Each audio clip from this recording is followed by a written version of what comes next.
Hello guys, আজকে আমি explain করব লাভ হ্যাজ ফায়ারওয়ার্কস এই চাইনিজ ড্রামাটির পার্ট 16 আগের 15টি পার্ট দেখে না থাকলে এখন দেখে নাও, এতে করে বুঝতে সুবিধা হবে। সো চলো এবার শুরু করা যাক।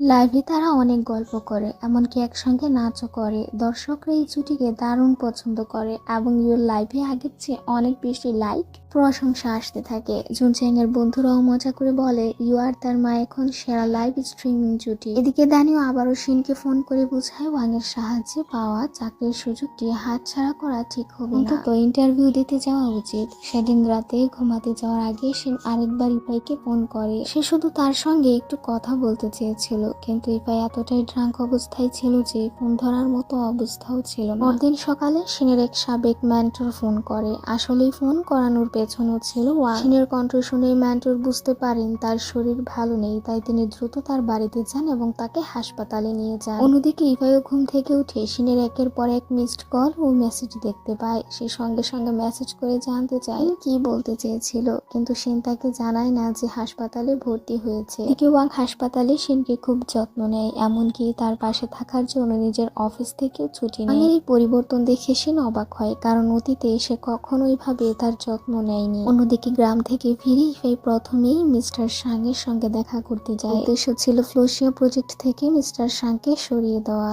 সে সরাসরি চুক্তি বাতিলের কাগজপত্র মিস্টার সাং এর হাতে তুলে দেয়। মিস্টার সাং আগেই নিজের নিরাপত্তার ব্যবস্থা করে রেখেছিল। সে একটি গোপন বেকআপ চুক্তি বের করে দেখায়, যেখানে লেখা ছিল যদি ইফাই তাকে প্রজেক্ট থেকে বাদ দিতে চায় তাহলে বড় অঙ্কের ক্ষতিপূরণ দিতে হবে তাকে। পরে জানা যায় এই চুক্তিতে মালি প্রতারণার মাধ্যমে সই করেছিল, তবে ইফাই যেন আগেই সবকিছু আন্দাজ করেছিল। সেখান থেকে বেরিয়ে সে মালিককে ফোন করে জানায় এই বেকআপ চুক্তির কৌশল আসলে মিস্টার লিয়ার পরিকল্পনা। মিস্টার লিয়াও চান না ফ্লোসিয়া প্রজেক্ট বাজারে সফল হোক। ইফাইয়ের সামনে সবচেয়ে বড় প্রশ্ন ছিল মিস্টার লিয়া ও মিস্টার সাং এর সঙ্গে আর কে জড়িত। পর্দার আড়াল থেকে পুরো ষড়যন্ত্র পরিকল্পনা করছে। অন্যদিকে শিন ওয়াং এর কোম্পানিতে ইন্টারভিউ দিতে যায়। তার ইন্টারভিউ খুব ভালো হয় এবং শেষ পর্যন্ত সে চাকরিটিও পেয়ে যায়। এদিকে লুজের কাছ থেকে ইফাই জানতে পারে শিন অবশেষে একটি ভালো কোম্পানিতে চাকরি পেয়েছে। এই খবর শুনে সে খুব খুশি হয়। তো দিনের বিজনেস ট্রিপে থাকার সময় সে নিজের অনুভূতি নিয়ে অনেক ভেবেছে এবং এখন সে নিশ্চিত শিনকে নিজের মনের কথা জানাবে। ইফাই শিনকে ফোন করে একটি রেস্টুরেন্টে ডিনারের জন্য আমন্ত্রণ জানায়। সে একটি বিশেষ উপহারও নিয়ে আসে। উপহারের ভেতরে ছিল লাল গোলাপের তোড়া। সেই ফুলের মাধ্যমেই সে নিজের ভালোবাসার কথা প্রকাশ করতে চেয়েছিল।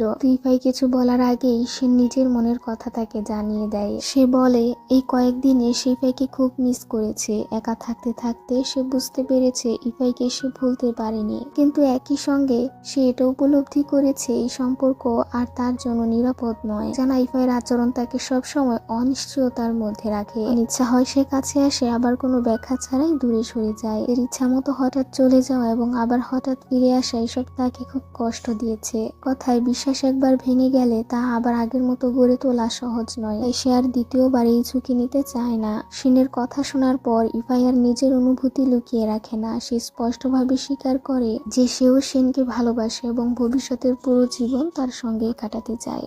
কিন্তু শিন ভালোবাসার প্রস্তাব গ্রহণ করতে পারে না। অতীতের আঘাত এবং ভাঙা বিশ্বাসের কারণে সে ইফাইকে দ্বিতীয় সুযোগ দিতে অস্বীকার করে বলে শিন সেখান থেকে চলে যায়। শিনের প্রত্যাখ্যান ইফাইকে ভীষণ ভেঙে দেয়। শেষ পর্যন্ত সে সিদ্ধান্ত নেয় আর এই অ্যাপার্টমেন্টে সে থাকবে না, তাই সে শিনের বাড়ি ছেড়ে অন্যত্র চলে যায়। ইফাই চলে যাওয়ার পর শিন ইফাইয়ের দেওয়া ফুলগুলোর দিকে তাকিয়ে থাকে। সে বুঝতে পারে এই ফুলগুলোর আসল অর্থ ছিল গভীর ভালোবাসার প্রকাশ। বিষয়টি উপলব্ধি করে সে ভীষণ আবেগপ্রবণ হয়ে পড়ে। এরপর শিন ইফাইয়ের রুম পরিষ্কার করতে গিয়ে তার একটি ক্যান্ডেল খুঁজে পায়। সেটি ফেরত দেওয়ার জন্য সে ইফাইকে ফোন করে, কিন্তু ফোন বন্ধ থাকায় যোগাযোগ করতে পারে না। পরে শিন বাজার করতে গেলে ইফাই নতুন নম্বর থেকে তাকে ফোন করে, জানায় তার পুরনো ফোন হারিয়ে গেছে, তাই নতুন ফোন কিনেছে। ক্যান্ডেলটি ফেলে দিতে বললেও শিন সেটি রেখে দেয়। বাড়ি ফেরার পথে শিনের সঙ্গে একজন রিয়েল এস্টেট এজেন্টের দেখা হয়। ভবিষ্যতে অ্যাপার্টমেন্ট ভাড়া নেওয়ার জন্য সে নিজের যোগাযোগের তথ্য দিয়ে রাখে। বাড়িতে ফিরে কাজ করতে গিয়েও শিন বারবার ইফাইয়ের কথা মনে করত, কারণ একসঙ্গে থাকার সময় ইফাই সব সময় তার পাশে থাকতো এবং তাকে অনেক খুশি রাখতো। পরদিন শিন ইফাইয়ের সহকারীর সঙ্গে দেখা করে। তখন সে জানতে পারে একটি গুরুত্বপূর্ণ চুক্তির নথি হারিয়ে যাওয়া ইফাই বড় সমস্যায় পড়েছে। তার সব গুরুত্বপূর্ণ ডেটা ও ডকুমেন্ট পুরনো ফোনে ছিল। ফোনটি হারিয়ে যাওয়ায় সেগুলো আর পাওয়া যাচ্ছে না। এমনকি তার আইনজীবীও বিষয়টি নিয়ে বিরূপ আচরণ করতে শুরু করেছে। সব শুনে শিন ইফাইকে সাহায্য করার সিদ্ধান্ত নেয়। তার মনে পড়ে একদিন নিজের মোবাইলের ডেটা ল্যাপটপে ব্যাকআপ নেওয়ার সময় ডেটাও একই সঙ্গে ব্যাকআপ হয়ে গিয়েছিল, অর্থাৎ প্রয়োজনীয় ফাইলগুলো তার পুরনো ল্যাপটপে থাকার সম্ভাবনা রয়েছে। কিন্তু সেই ল্যাপটপটি সে আগেই দান করে দিয়েছিল। তাই আর দেরি না করে সে সঙ্গে সঙ্গে ফ্লাইটের টিকিট বুক করে মিস্টার শিনের গ্রামের উদ্দেশ্যে রওনা হয়। এখানে গিয়ে সে নিজের ল্যাপটপ ফিরে পায় আর মিস্টার শিনের ছেলে তাকে পুরো গ্রাম ঘুরিয়ে দেখায়। গ্রাম ঘুরতে গিয়ে শিন ফ্লোসিয়া প্রজেক্টও কাছ থেকে দেখতে পায়। মিস্টার শিনের ছেলে তার ফোনে ফ্লোসিয়া অ্যাপ ইনস্টল করে দেয়। এরপর শিন নিজের ল্যাপটপ খুলে ইফাইয়ের ব্যাকআপ ডেটা খুঁজতে শুরু করে। মিস্টার শিনের সাহায্যে খুব দ্রুত প্রয়োজনীয় ফাইলগুলো খুঁজে পায়। এর মাধ্যমে ইফাইকে পাঠিয়ে দেয়। গুরুত্বপূর্ণ ডেটা ফিরে পেয়ে ইফাই অনেক স্বস্তি ও আনন্দ পায়। কিন্তু ফাইল খুঁজতে গিয়ে শিনের নজর আরেকটি ফোল্ডার আসে যার নাম ছিল ফাং। সেখানে একটি চ্যারিটি ইভেন্টের বিস্তারিত তথ্য ছিল।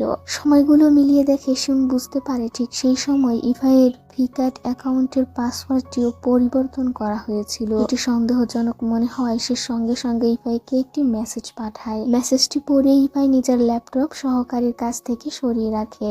তখন তার মনে পড়ে চ্যারিটি ইভেন্টের দিন শেষবার নিজের সহকারীকে এই ল্যাপটপের পাশে দেখেছিল। এতে তার সন্দেহ আরো দৃঢ় হয় যে সহকারী হয়তো বিশ্বাসঘাতকতা করেছে। তাই সে গোপনে সহকারীর উপর নজর রাখতে শুরু করে। অন্যদিকে শিন ল্যাপটপ নিয়ে দ্রুত সাংহাইয়ের উদ্দেশ্যে রওনা দেয়। এদিকে ইফার সহকারী একটি রেস্টুরেন্টে গিয়ে মিস্টার সাং এর সঙ্গে দেখা করে। ইফাইও তাদের অনুসরণ করে সেখানে পৌঁছে যায়। তখনই মিস লিয়া সেখানে এসে ইফাইকে সাহায্য করে। রেস্টুরেন্টের ডিজিটাল অ্যাক্সেস থাকার কারণে সে সহজেই জানতে পারে সহকারী নিয়মিত সেখানেই মিস্টার সাং এর সঙ্গে গোপনে দেখা করত।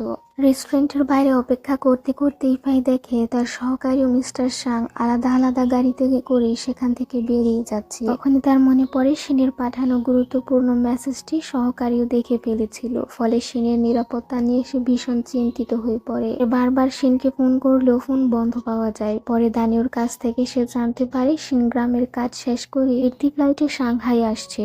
খবরটি শুনে ইফাই দ্রুত বিমানবন্দরের উদ্দেশ্যে রওনা দেয়। কিন্তু এরই মধ্যে শিন বিমানবন্দর থেকে একটি ট্যাক্সিতে উঠে পড়ে। কিছুক্ষণ পর একটি কালো গাড়ি তাদের অনুসরণ করতে শুরু করে। বুঝে সেই গাড়িটি ট্যাক্সিটিকে জোরে ধাক্কা মারে। ভয়াবহ দুর্ঘটনায় ট্যাক্সিটি ক্ষতিগ্রস্ত হয় এবং শিন আহত হয়ে হাসপাতালে ভর্তি হয়। এই যখন আবার ফোন করে তখন ফোনটি একজন পুলিশ কর্মকর্তা রিসিভ করে। তিনি জানান শিন সড়ক দুর্ঘটনায় আহত হয়ে হাসপাতালে ভর্তি রয়েছে। খবরটি শুনে ইফাই এক মুহূর্ত দেরি না করে হাসপাতালে ছুটে যায়। হাসপাতালে পৌঁছে ইফাই একটি গুরুতর আহত মেয়েকে দেখে তাকে শিন ভেবে ভেঙে পড়ে। কান্নায় ভেঙে পড়ে ডাক্তারদের জানায় যে সে ওই মেয়েটির প্রেমী। কিছুক্ষণ পরে পিছন থেকে আসল শিন তার সামনে এসে দাঁড়ায়। সৌভাগ্যবশত তার তেমন গুরুতর আঘাত লাগেনি। শিনকে নিরাপদ দেখে ইফাই স্বস্তির নিঃশ্বাস ফেলে এবং শক্ত করে তাকে জড়িয়ে ধরে। শিন জানায় ইফাইয়ের বাবার পুরনো সহকারী আঙ্কেল জিয়াং সময় মতো সেখানে পৌঁছে তাদের সাহায্য করেছিল। হাসপাতাল থেকে বের হওয়ার পর দুজনেই বুঝতে পারে তারা একে অপরকে কতটা ভালোবাসে। পুরো পথ জুড়েই তারা একে অপরের হাত ধরে এবং আলিঙ্গন করে থাকে। অন্যদিকে মিস্টার লিয়া ও মিস্টার সাং বুঝতে পারে যে ফ্লোসিয়া প্রজেক্ট ধ্বংস করা তাদের পরিকল্পনা পুরোপুরি ব্যর্থ হয়েছে। তাই নিজেদের বাঁচানোর জন্য তারা নতুন ষড়যন্ত্রের পরিকল্পনা করতে শুরু করে।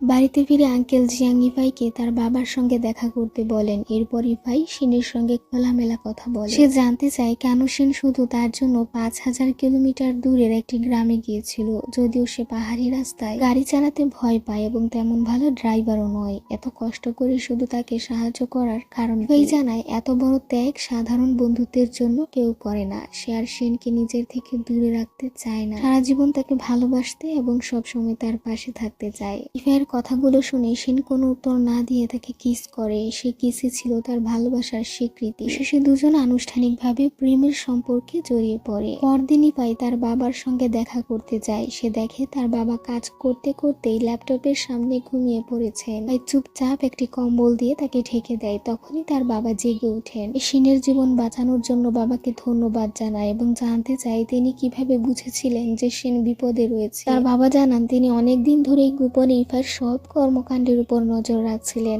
যাতে প্রয়োজনে ছেলেকে রক্ষা করতে পারেন। আর তিনি জানতেন শিন ইভাইয়ের জীবনে কতটা গুরুত্বপূর্ণ। নিজের স্ত্রীকে একসময় হারানোর কষ্ট তিনি আবার ছেলের জীবনে দেখতে চান না, তাই এবার কোনো ঝুঁকি নেন। বাবার এই কথাগুলো শুনে ইভাই একদম কেঁদেই ফেলে আর তার বাবাকে জড়িয়ে ধরে। এরপর ইভাইয়ের বাবা তাকে অনুরোধ করেন যেন সে আবার পরিবারের কোম্পানিতে ফিরে এসে দায়িত্ব নেয়। উত্তর ইভাই একটি নতুন প্রস্তাব দেয়, ফ্লুসিয়া কোম্পানিকে আবার কোম্পানির সঙ্গে একীভূত করা হোক, এতে দুই প্রতিষ্ঠানেরই উন্নতি হবে। তার বাবার খুব পছন্দ হয় এবং তিনি সঙ্গে সঙ্গেই সম্মতি দেন।